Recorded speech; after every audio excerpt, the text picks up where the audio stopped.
साथ ये घटनाएं घटी उसकी वास्तविकता उन्हीं तक सीमित है।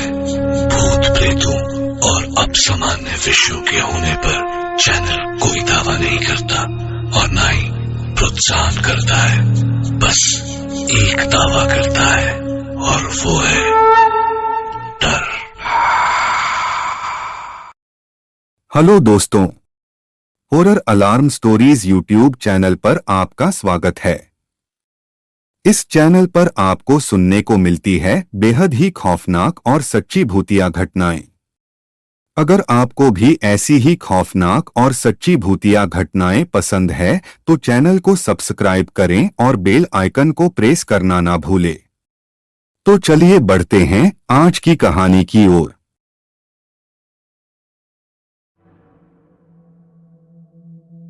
दोस्तों, मेरा नाम पंकज है। वैसे तो ये घटना मेरे साथ हुई थी, लेकिन ये घटना है जिसका प्रारंभ लगभग 8 घंटे पहले ही हो चुका था, मगर मैं इस बात से अनजान था। दरअसल दोस्तों के साथ घूमने के लिए मैं ट्रिप पर गया हुआ था। हमारे सभी दोस्तों ने मिलकर एक प्लान बनाया था, लेकिन दोस्तों जब हम घूमने के लिए बहुत जगह ढूंढने के बाद भी कोई जगह नहीं मिली, तभी हमारा एक दोस्त जो कि उस वक्त किताब पढ़ रहा था, वो जल्दी से भागता हुआ मेरे पास आया। उसने मुझे आइडिया दिया। उसे सुनकर मैं एकदम से जाने को तैयार हो गया। दोस्तों, उस वक्त मैं उत्तराखंड में था। जिस जगह के बारे में हमारा दोस्त बता रहा था वो राजस्थान का एक गांव था, जिस जगह पर लोगों का कहना था कि प्राचीन काल से ही राजस्थान के इस गांव में भूत प्रेतों का वास है। लेकिन एक नौजवान होने के नाते मैं इन सब बातों को कहाँ मानता था। वही ठीक दूसरी तरफ मेरे शैतानी दोस्त जो कि भूत प्रेत को गलत सिद्ध करने में अपना पूरा योगदान देते थे, पर उन्हीं में से एक जो कि ब्राह्मण परिवार का था, उसका नाम प्रत्येक था। वो एक पंडित का बेटा था, तो उसे इस चीजों के बारे में काफी ज्यादा मालूम था। शायद इसीलिए उसने ये नहीं बताया कि हम सभी एक ऐसी जगह घूमने जाने वाले हैं जहां पर इन सब का अड्डा माना जाता है। दोस्तों, दरअसल मेरे उस दोस्त ने हमें राजस्थान के एक गांव के बारे में बताया था जो कि रेगिस्तान में पड़ता था। हमें ठीक उसी के अंदर जाना था। हम लोग सुबह रवाना हुए। हमारा सफर लगभग 18 घंटे का होने वाला था। राजस्थान के साथ साथ नई दिल्ली में भी थोड़ा एंजॉय करने वाले थे। हम लोग लगभग 8 दिन की छुट्टी के लिए निकल पड़े। जब हम नई दिल्ली में पहुंचे तो मैंने अपने उस दोस्त को बताया कि हम राजस्थान के एक गांव में घूमने जा रहे हैं और उस गांव का नाम है भानगढ़। दोस्तों, भानगढ़ का नाम सुनते ही मानो प्रत्यक्ष के शरीर पर किसी ने गर्म तेल डाल दिया हो। वो एकदम से उछल पड़ा और बोला कि मुझे यही उतार दो। लेकिन फिर मैंने किसी तरह उसे समझाया और अपने साथ लेकर जाने को तैयार किया। इसी तरह मैं उसे लेकर राजस्थान के भानगढ़ किले के पास पहुंच गया। हम जैसे ही उस गांव में पहुंचे तो हमने देखा कि वो गांव एकदम सुनसान पड़ा हुआ था। हालांकि आसपास कुछ मकान बने हुए थे, मगर हमने इनके ऊपर ज्यादा ध्यान नहीं दिया। हम लोगों ने ये तय किया था कि हम एक पूरी रात वहीं चक्कर लगाएंगे। हम करीब 5 दोस्त एक साथ थे। जैसा कि उस किताब में लिखा हुआ था कि वो गांव बहुत ही बुरा और भूतिया है। वो देखने में उससे भी ज्यादा और खतरनाक लग रहा था। दूर दूर तक हमें सिर्फ मिट्टी ही नजर आ रही थी। पानी की भी वहां कुछ खास सुविधाएं नहीं थी, मगर इसके लिए हम पहले से ही तैयार थे। हमने अपनी गाड़ी में पानी पहले ही रख लिया था। हालांकि हमारे पास पानी की कोई समस्या नहीं थी, मगर अब हमें चारों तरफ घूमना था। हम लोगों ने पहले तो एक अड्डा लगाया और फिर साथ में बैठकर आपस में बातें करने लगे। मगर तभी हमारा दोस्त प्रत्यक्ष हमारे पास आया और बोला, तुम सभी रात में अपने अड्डे से बाहर मत निकलना। दोस्तों, उसने तो पूरा पासा ही पलट दिया, क्योंकि हम लोग तो रात में उसी जगह पर घूमने जाने वाले थे। पर इन सब के बाद हमने उसे सिर्फ इतना ही कहा कि तुम चिंता मत करो, हमें कुछ नहीं होगा। हम तुरंत बात को पलटते हुए अपने अड्डे पर ही बैठे रहे। धीरे धीरे रात का वक्त हो चला। अब दिन ढल चुका था। शाम अपनी चरम सीमा पर थी। अंधेरा अपनी छांव बिछाने लगा। रात के लगभग 9 बजे मैं अपने सारे दोस्तों को लेकर बाहर निकला, मगर प्रत्यक्ष अभी भी अड्डे में सोया हुआ था। फिर मैंने सोचा कि इसको भी साथ ले चलते हैं। फिर मैं वहां से सीधा उसके पास पहुंचा तो प्रत्यक्ष ने मुझे साफ साफ मना कर दिया, लेकिन मैं बार बार उसको मना ही लेता। फिर हम लोगों को पता चला कि यहाँ से लगभग कुछ ही दूरी पर भानगढ़ का एक हाईवे पड़ता है, जो कि कुछ हाईवे सा तो नहीं है, लेकिन एक कच्ची सड़क के रूप में है। हम लोग सब साथ साथ उस तरफ चल पड़े। फिर जब हम लोग वहां पर पहुंचे तो हमने देखा कि वहां तो पत्थरों की सड़कें बनी हुई थी। तभी मेरे दोस्त प्रत्यक्ष ने मुझे आगे जाने से मना किया और फिर अचानक हमें ऐसा महसूस होने लगा कि हमारे पीछे का पेड़ जोर जोरों से हिल रहा है। मगर जब हम सभी पीछे मुड़े तो हमने देखा कि हमारे पीछे की तरफ कोई भी मौजूद नहीं था। फिर हमने देखा कि अब भी उस पेड़ के ऊपर वाली डाली जो कि अपने आप हिल रही थी। सच कहूं, मुझे तो कुछ भी समझ नहीं आया। फिर हमें लगा कि शायद वो डाली हवा के वजह से हिल रही होगी, लेकिन हमारा दोस्त प्रत्यक्ष बार बार उसकी तरफ देखने लगा। पता नहीं उसने ऐसा क्या देख लिया था।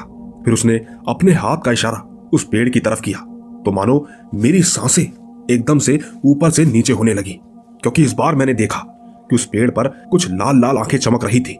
वो आंखें किसी आग की तरह थी। सच में उस वक्त मैं तो डर के मारे एकदम सुन्न पड़ गया था। पता नहीं क्यों आज मेरी जिंदगी में मुझे इतना डर महसूस हो रहा था, और अभी तक तो मैंने ऐसी कोई भी चीज नहीं देखी थी जिस वजह से मुझे डर महसूस हो। हालांकि तभी मेरे दोस्त ने वहां से जल्द चलने का इशारा किया।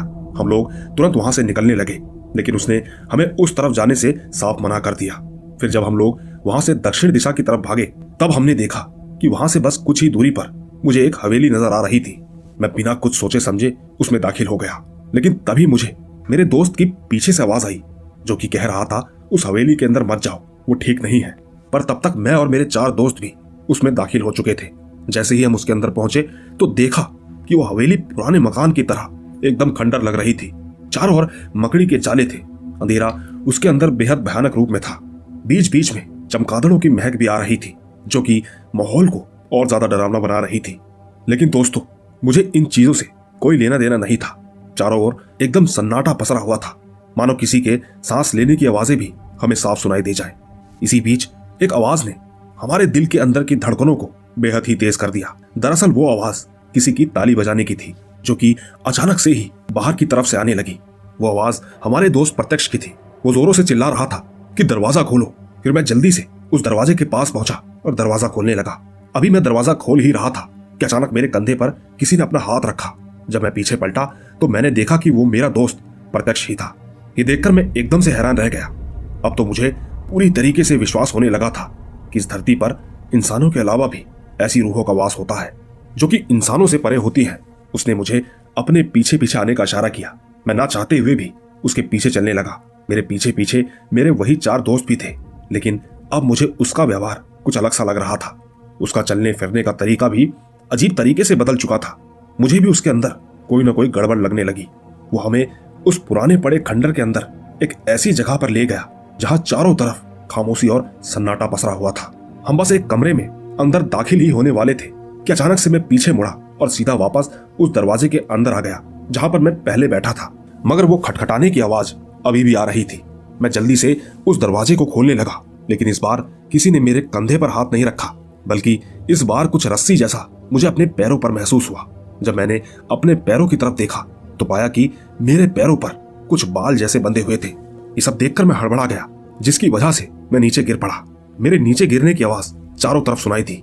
इसी बीच मेरे दोस्तों ने मुझे डांटते हुए कहा कि आज तेरी वजह से हम लोग यहाँ फंस गए हैं। लेकिन दोस्तों, मुझे क्या पता था कि इस कच्ची सड़क के पास स्थित इस घर के अंदर ऐसा कुछ होने वाला था। मैं तो बिना कुछ सोचे समझे इसके अंदर पहुंच गया था। तभी अचानक से उस घर के ऊपर की दीवारें क्रैक होने लगी। दरअसल वहां की दीवार अपने आप ही फटने लगी। मैं ये देखकर एकदम से हैरान रह गया। फिर हमारा एक दोस्त बहुत ही जोरों से चिल्लाया। जब मेरी नजर उस पर पड़ी तो मैंने देखा कि एक अजीब सी परछाई ने मेरे दोस्त का गला पकड़ लिया और फिर अचानक से अपने बड़े बड़े नाखून उसके पेट के अंदर घुसा दिए। वो जोर से चिल्लाता रहा, लेकिन उसकी मदद करने वाला शायद वहां पर कोई नहीं था। फिर मैंने देखा कि अचानक से उसने अपने नाखून उसके पेट से बाहर निकाल लिए। पर यह क्या, मैंने देखा कि मेरा दोस्त बिल्कुल सामान्य लग रहा था। एक पल के लिए तो मैं बिल्कुल हैरान रह गया। आखिरकार दर्द से भरा हुआ मेरा दोस्त अचानक कैसे ठीक हो गया। सच कहूं तो ऐसे में हम तो हमारी सुरक्षा करने में सक्षम नहीं थे, लेकिन तभी दरवाजा टूटने की आवाज हमारे कानों पर पड़ी। हमने देखा कि वो तो हमारा ही दोस्त था जो कि अपनी ताकत के बल पर उस घर के अंदर मौजूद हुआ। उसने अंदर आते ही कुछ मंत्र बोलना स्टार्ट किया। फिर हम सब किसी तरह उस घर से बाहर निकल गए। हम लोग भागते हुए वहीं के एक घर के अंदर चले गए। वैसे वो कोई घर तो नहीं था, मगर एक झोपड़ा सा बना हुआ था। जब हम लोग उसके पास पहुंचे तो उसके अंदर से एक बूढ़ा आदमी बाहर निकला। उस आदमी ने हमें बताया कि बहुत साल पहले की बात है जब यहाँ अंग्रेजों का राज था, लेकिन हिंदुओं ने एक अंग्रेज अधिकारी को इसी घर के अंदर आग जलाकर मार डाला। इसके बाद उसकी आत्मा यहीं भटकती है। कभी कभी तो वो अपनी जली हुई गाड़ी के साथ भी इस हाईवे पे दिख जाता है। हालांकि आज तक नुकसान तो किसी का नहीं हुआ, लेकिन तुम जैसे ही कुछ लोग जो कि मना करने के बावजूद भी रातों को रुकने की कोशिश करते हैं। हालांकि अब तुम्हारी इस बात का कोई यकीन नहीं करेगा, क्योंकि यहाँ आए हुए लोगों में से बेहद ही कम लोग होंगे जिन्होंने इन चीजों को महसूस किया होगा। दोस्तों, बाबा की वो बात सुनकर हमें अपने ऊपर पछतावा हो रहा था। भले ही हमारे साथ कुछ भी नहीं हुआ और ये आंखों का धोखा भी कोई मानने को तैयार नहीं होगा, पर सच्चाई यही है कि कुछ तो था। दोस्तों, मेरा नाम अजय है। शहर में मेरी एक पंचर की दुकान है। आज से काफी महीनों बाद मैं अपने गांव सफाले लौट रहा था। ट्रेन देर से निकली थी तो पहुंची भी देर से ही। रात के 11 बजे के आसपास मैं स्टेशन से उतरा और वहां से बाहर निकला। जब मैं स्टेशन से बाहर आया तब मुझे कोई भी नजर नहीं आ रहा था। मेरा गांव अभी भी स्टेशन से लगभग 40 किलोमीटर की दूरी पर था। सफर की थकान भी मेरे सिर पर थी। साथ ही मुझे भी यहाँ ठहरना बिल्कुल भी पसंद नहीं आ रहा था। लेकिन वही सड़क के कोने में मुझे एक टैक्सी वाला दिखाई पड़ा। वैसे तो मुझे सिर्फ टैक्सी ही दिखाई पड़ रही थी, जिसके अंदर शायद कोई स्मोक कर रहा था। मैं उस टैक्सी के करीब गया और वहां पहुंचकर मैंने टैक्सी वाले का शीशा थपथपाया और कहा, सीढ़ी चलोगे? उसने मुझे तुरंत ही अंदर बैठने का इशारा किया, जिसके बाद मैंने भी दरवाजा खोला और अंदर बैठ गया। मुझे उस टैक्सी में थोड़ी अजीब सी फीलिंग आ रही थी। ऐसा लग रहा था जैसे मैं किसी नाली के करीब हूँ। मैंने तुरंत यही बात उस ड्राइवर को भी बताई तो उसने मुझे नीचे उतरने का इशारा किया। मैं चुपचाप नीचे उतर गया। 2 ही मिनट हुए थे कि तभी उसने मुझे वापस बैठने का इशारा किया। लेकिन इस बार जब मैं अंदर बैठा तो नज़ारा देखकर दंग रह गया। इस बार मुझे गंध नहीं बल्कि खुशबू आ रही थी। ऐसा लग रहा था जैसे कि मैं अभी किसी सुगंधित बगीचे में बैठा हूँ। लेकिन ये चमत्कार बीते 2 मिनट में आखिर कैसे हो गया, मुझे बिल्कुल समझ नहीं आया। पर मैंने इस बात को नजरअंदाज करते हुए ड्राइवर को चलने को कहा। सफर की शुरुआत हुई और टैक्सी वाला भी मध्यम गति से गाड़ी को आगे बढ़ाता हुआ चल रहा था। 4-5 मिनट बाद टैक्सी में लगे म्यूजिक से गाना बजने लगा। सच कहूं तो इस बार मुझे दूसरा झटका लगा, और वो भी गाने को सुनकर, क्योंकि वो संगीत किसी मौत का संगीत था। उस गाने को सुनकर मुझे डर सा लगने लगा, क्योंकि गाना था ही इतना भयानक। उसमें कभी कोई छाती पीट कर रोने लगता तो कभी मौत के बाद होने वाली संभावनाओं का म्यूजिक बजता। साथ ही मुझे सबसे ज्यादा हैरानी उस टैक्सी को चला रहे ड्राइवर को देखकर हुई, क्योंकि उसे तो जैसे कोई फर्क ही नहीं पड़ रहा था। वो तो अपनी ही धुन में बस गाड़ी को भगाता जा रहा था। मैंने उससे कहा, ये क्या गाना चला रखा है, बंद करो इसे। उसका जवाब सुनकर मैं दंग रह गया। उसने कहा, साहब गाना तो चलता रहेगा, क्योंकि गाना बंद करने का कोई बटन ही नहीं है। मैंने उससे तुरंत कहा, ये कैसी बातें कर रहे हो, ऐसा कैसे हो सकता है? उसने कहा, आप खुद ही कोशिश कर लो। दोस्तों, मैंने सिस्टम के अगल बगल बहुत हाथ मारा। वाकई म्यूजिक बंद नहीं हो रहा था। इस पर मैं उससे भड़कते हुए बोला, एक ऐसा टेप रिकॉर्डर है तुम्हारा, इसे हटा क्यों नहीं देते? मेरी बात सुन उसने मुझसे कहा, गाना तो सच्चाई बयां करता है। लोग चाहे कितना भी भाग ले, दौड़ ले, लालच कर ले, परंतु में तो उसकी मंजिल मौत ही होती है। दोस्तों, उसकी इस बेतुकी बातों को मैंने नजरअंदाज किया और उससे कहा कि वो बस गाड़ी चलाने पर ध्यान दे। धीरे धीरे कुछ समय और बीता। सिस्टम से लगातार आवाजें आ रही थी। इसी बीच मुझे पता ही नहीं चला कि कब मेरी आंख लग गई। जब आंख खुली तो टैक्सी एक अस्पताल के सामने रुकी। मुझे कोई स्ट्रेचर पर जबरदस्ती सुलाकर किसी कमरे में ले जा रहा था। तभी मैं कमरा नंबर 305 में दाखिल हुआ, जिसके तुरंत बाद ही मुझे कस के जंजीरों से बांध दिया गया। ठीक उसी वक्त मैंने किसी के तेज कदमों की आवाज सुनी। ऐसा लग रहा था जैसे कोई जोर जोर से कदम पटकते हुए इस कमरे की तरफ आ रहा हो। कुछ ही सेकंड हुए थे कि वो कदम पटकने की आवाज आनी बंद हो गई। वो आवाज थमी कि इसके तुरंत बाद सामने की दीवार पर एक परछाई दिखाई दे रही थी। उसे देखकर मैं और ज्यादा सहम गया। मैंने देखा कि उस परछाई ने किसी धारदार चीज, शायद चाकू से खुद का गला रेत दिया। जिसके बाद वो छाया हल्की सी आगे बढ़ी और ठीक मेरे सामने वो शख्स आ गया, जिसकी छाया शायद इतने समय से उस दीवार पर दिखाई पड़ रही थी। यकीन कीजिएगा, मेरे तो होश ही उड़ गए। जब मैंने उस शख्स को देखा तो वो शख्स कोई और नहीं बल्कि वही टैक्सी ड्राइवर था। उसके जिस्म से खून की धाराएं बह रही थी, आंखें बिल्कुल लाल पड़ी थी। वो एक टक लगातार मुझे घूरे जा रहा था। उसके हाथ में ऑपरेशन के कुछ औजार भी दिखाई दे रहे थे। वो अपनी टेढ़ी मुंडी किए सीधा मेरे बेड की तरफ आया। मैं कुछ करता कि इससे पहले ही उसने अपनी पेचकस को मेरी आंखों पर रखा। वो कुछ ही सेकंड में शायद मेरी आंखों को नोचने ही वाला था कि तभी अचानक एक झटके से मेरी आंख खुल गई। मैंने खुद को उसी टैक्सी की विंडो सीट पर बैठा पाया और मैं बिल्कुल ठीक था। मतलब अब तक जो कुछ भी मेरे साथ हुआ वो सिर्फ मेरा एक सपना था। वाकई उस समय मुझे उस लम्हे पर यकीन नहीं हो पा रहा था। मैंने थोड़ा गौर से अपने चारों तरफ देखा तो मैं दंग रह गया था। दरअसल मैंने देखा कि उस टैक्सी में अब कोई मौजूद नहीं था, वो ड्राइवर भी नहीं। ये बात बहुत हैरान कर देने वाली थी। मैं इसे समझ ही नहीं पाया कि तभी थोड़ी देर बाद टैक्सी अपने आप चल पड़ा। टैक्सी के चलने पर मुझे बड़ी हैरानी हुई, क्योंकि जब कोई ड्राइवर ही नहीं था तो आखिर एक टैक्सी बिना किसी ड्राइवर के कैसे चल सकती है। मैंने उसे आवाज भी लगाई पर वो मुझे कहीं दिखाई नहीं पड़ा। लेकिन सबसे हैरान कर देने वाली बात कि आखिर टैक्सी चल कैसे रही थी, क्योंकि ये सब मैंने जिंदगी में पहली बार महसूस किया था। टैक्सी की रफ्तार इतनी तेज थी कि मैं कूद नहीं सकता था। मैं बस खिड़की के अंदर से चिल्लाए जा रहा था। मुझे देखकर मानो ऐसा जांच पड़ता था जैसे कोई मुझे जबरन किडनैप किए ले जा रहा हो। टैक्सी पूरी रफ्तार के साथ किसी एक तरफ ही बढ़ रही थी और तभी सामने से एक मोड़ आया और टैक्सी सीधा उसी मोड़ पर मुड़ गई। इसके बाद टैक्सी सीधा एक खंडर के पास जाकर रुकी जो कि पूरा सुनसान था। ठीक से देखने पर ऐसा मालूम पड़ रहा था जैसे वो खंडर एक अस्पताल था, एक वीरान अस्पताल। तभी एकदम से टैक्सी का दरवाजा खुला और मैं घसीटता हुआ स्ट्रेचर पर जा पहुंचा। इसके बाद स्ट्रेचर भी अपने आप मूवमेंट करने लगा। अब तक सब कुछ उसी तरह हो रहा था जो कि मैंने सपने में देखा था, लेकिन अब आगे सब कुछ उल्टा होने वाला था। हालांकि मेरे कमरे में घुसने के बाद ही दरवाजा एकदम से बंद हो गया। दरवाजे के बंद होने के बाद एकदम से शांति छा गई।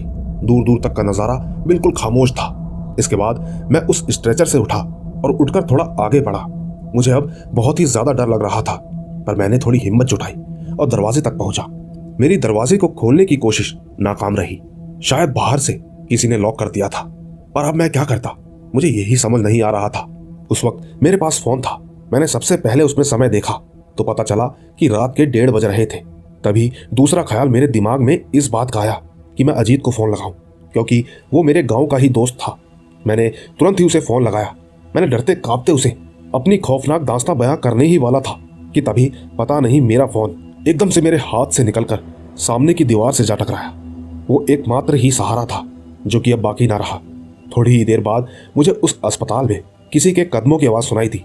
वो आवाज़ किसकी थी मुझे मालूम नहीं था, बस वो मुझे सुनाई दिए जा रही थी।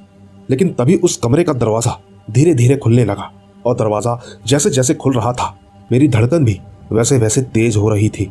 पर यह क्या, जो मैंने सामने दृश्य देखा वो देखकर तो मेरी रूह कांप गई। दरवाजा खुलने के बाद मैंने सामने देखा एक आदमी बहुत सारी पट्टियों से लिपटा हुआ सिर झुकाए खड़ा है। उसका पूरा शरीर पट्टियों से लिपटा था, यहाँ तक कि उसके शरीर का एक भी हिस्सा नहीं दिखाई दे रहा था। उसे इस तरह आधी रात में अपने सामने खड़ा देखकर वैसे ही किसी कमजोर दिल वाले को दौरा पड़ जाए। और ठीक मेरी हिम्मत कहाँ थी कि मेरी जुबान से एक शब्द भी निकले, इसीलिए मैं वहीं बैठा रहा। थोड़ी देर बाद वही शख्स उस रूम में घुसा और फिर उसके हाथ में मैंने एक चमकता हुआ कांटा देखा। उस कांटे को देखकर मैं और ज्यादा डर गया, क्योंकि वो उस कांटे को लिए मेरी तरफ बढ़ रहा था। मैं अब धीरे धीरे पीछे हट रहा था कि तभी मेरा पैर किसी चीज से टकराया और मैं सीधा स्ट्रेचर पर फिसलकर लेट गया। वो शख्स धीरे धीरे अब करीब आ रहा था। उसने ठीक उस कांटे को मेरे सिर के बीच पर रखा, जिसकी वजह से डर के मारे शायद मैं बेहोश हो पड़ा। इसके बाद आगे क्या हुआ मुझे कुछ भी याद नहीं। करीब आधे घंटे बाद जब मेरी आंखें खुली तो मैंने खुद को जंजीरों से बंधा पाया। मैं चाह कर भी हाथ पांव नहीं छुड़ा पा रहा था। मुझे बिल्कुल समझ नहीं आ रहा था कि आखिर मैं करूं तो क्या करूं। लेकिन अब मैं कुछ नहीं बल्कि वो कुछ करने वाला था। थोड़ी देर बाद मैंने सामने दरवाजे पर उसी तरह का साया देखा जो कि मैंने अपने सपने में देखा था। कुछ ही पल बाद वो टैक्सी ड्राइवर अपनी नीली पुतलियों के साथ हाजिर हुआ। फिर धीरे धीरे वो मेरे करीब आया। वो जैसे जैसे मेरे करीब आ रहा था मेरे दिल की धड़कनें और तेज हो रही थी। और तो और उसका चेहरा भी बहुत ज्यादा भयानक दिख रहा था। बड़ी और मोटी आंखें, लाल चेहरा, अजीब सी शक्ल। मेरे बिल्कुल करीब आ गया। मैंने कहराते हुए उससे कहा कि कौन हो तुम, क्या बिगाड़ा है मैंने तुम्हारा। तभी उसने भयानक आवाज में कहा, शायद आपने गेट पर लिखा बड़े बड़े अक्षरों वाले शब्द नहीं पढ़े। उस पर साफ साफ लिखा था, सावधान, ये टैक्सी जिंदा लोगों के सफर के लिए नहीं है। उस टैक्सी वाले की बात सुनकर तभी मुझे भी याद आया कि ऐसा कुछ लिखा तो था, पर मैंने इसे नजरअंदाज किया था। वैसे इसके कुछ देर बाद ही वो एकदम से वहां से गायब हो गया। मुझे कुछ भी समझ नहीं आया कि आखिर मैं खुद को कैसे बचाऊं। इसके कुछ ही मिनट बाद मुझे कुछ टूटने की आवाज आई। वो आवाज मेरे हाथ की तरफ से आ रही थी। पहले तो मुझे ऐसा लगा कि जैसे कि मेरा हाथ टूट रहा हो, लेकिन मुझे दर्द का एहसास नहीं हो रहा था। असल में वो जंजीर टूट रही थी और मेरा हाथ आजाद हो रहा था। अब जाकर कहीं मेरी जान में जान आई। सच बताऊं तो उस वक्त मैं इतना ज्यादा डर गया था कि मैं चलने की हालत में भी नहीं था। लेकिन तभी मुझे दरवाजे से एक हाथ इशारा कर रहा था, जिसे देखकर मैं बहुत हद तक दहल गया। लेकिन ठीक से देखने पर पता चला कि वो हाथ असल में मुझे भागने का इशारा कर रहा है। पर भागने की हिम्मत अब मुझ में कहाँ थी, पर समय कम था तो मैंने हिम्मत नहीं हारी। मैं ठीक उस हाथ के इशारे की ओर बढ़ा। दोस्तों, सबसे हैरानी वाली बात तो ये थी कि मुझे हर रास्ते पर सिर्फ वो हाथ ही दिखाई दे रहा था, जबकि शरीर गायब था। मैं बस तेजी से भागता रहा। थोड़ी देर में मैं अस्पताल से बाहर आ गया।